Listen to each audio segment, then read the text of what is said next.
مرگے ناگہاں گفتہ کے درد ہجر من گفتم علاج زندگی گفتم علاج زندگی گفتہ کے دیدار منا. اس کا ترجمہ یہ ہے کہ جسے سوال پوچھا جا رہا ہے اس کو وہ اس قابل نہیں ہے اگر، ٹھیک ہے نا، تو وہاں جا کے سوال پوچھنا جو ہے وہ عبث ہے، بیکار ہے، ٹھیک ہے. اور وہاں پہ جا کے اگر ایسی جگہ جاتے ہیں جہاں پہ یہ ہے کہ اس جواب صحیح نہیں ملے گا، تو وہاں جا کے نا سوال کرنا جو ہے یہ چلو گستاخی نہیں تو غلطی ضرور ہے، ٹھیک ہے. تو اس فکرے کا مطلب یہ ہے کہ سوال جو ہے نا وہ صحیح اہل باطن سے ہی سوال کرنا چاہیے.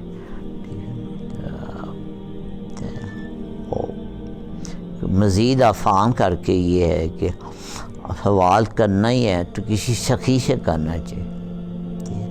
تو جو کنجوس ہے اس سے تو سوال کر کے شرمندہ ہی ہونا، تو سخی سے سوال کرنا چاہیے. تو اس کا مطلب جواب معلوم نہ ہو کا مطلب ہے کہ جو آپ کے سامنے اہل باطن جس کو ہم سمجھ رہے ہیں اس کو اگر جواب معلوم نہیں ہے پھر وہاں پہ جا شور بچانے کا کوئی فائدہ ہی نہیں ہے. کم از کم سوال کرنے کو یہ معلوم ہونا چاہیے کہ اس کے پاس جو ہے نا جواب معلوم ہونے کی کوئی توقع ہو سکتی ہے اس بندے کی.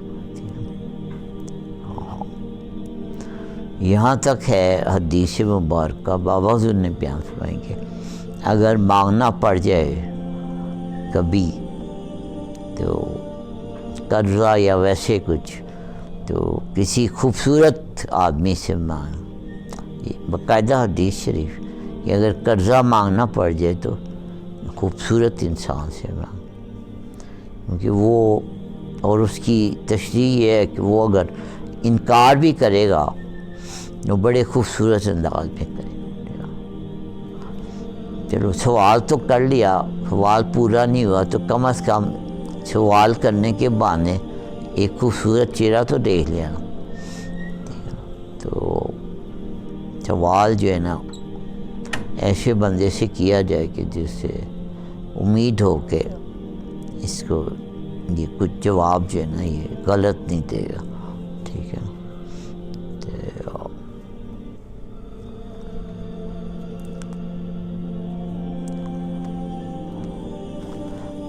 اس کو اگر آپ کرنٹ سچویشن میں سمجھنا چاہیں تو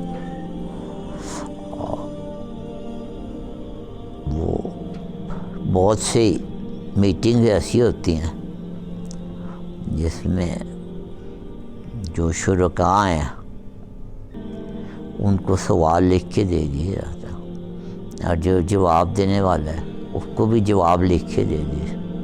وہاں پہ اگر کوئی سوال کرنے سے ہٹ کے کوئی سوال کر لیں وہ بڑی گستاخی تصور کی جائے، ٹھیک ہے، کہ یہ تجھے جو لکھ کے دیے تھے اس سے بات تو کیوں نکل گئی، ٹھیک ہے نا. تو وہاں پہ پھر جو لکھ کے دیے جاتے ہیں وہی کرنے چاہیے، ٹھیک ہے نا. اور جو اس کو جواب معلوم ہے، جو اس کو جواب لکھ کے دیے گئے ہیں اس کے علاوہ وہ کوئی بات کر لے تو وہ بھی گستاخی سمجھی جائے، ٹھیک ہے نا. تو وہ جواب بھی سب کو معلوم ہوتے ہیں اور سوال بھی پہلے سے معلوم ہوتے ہیں، ٹھیک ہے.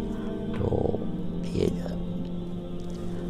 مجھے کچھ لوگوں نے مشورہ دیا شروع میں نا کہ یہ جو محفل ہوتی ہے نا اس میں آپ پہلا ایک ٹاپک رکھ لیا کریں کہ سوال بنا لیا کریں اور وہ پھر شرکاء کو دے دیا کریں. تو پھر یہ میں نے کہا یار یہ میں یہ ان کی محفل تو نہیں ہے، لیکن یہ جس کے نام کی محفل ہے یہ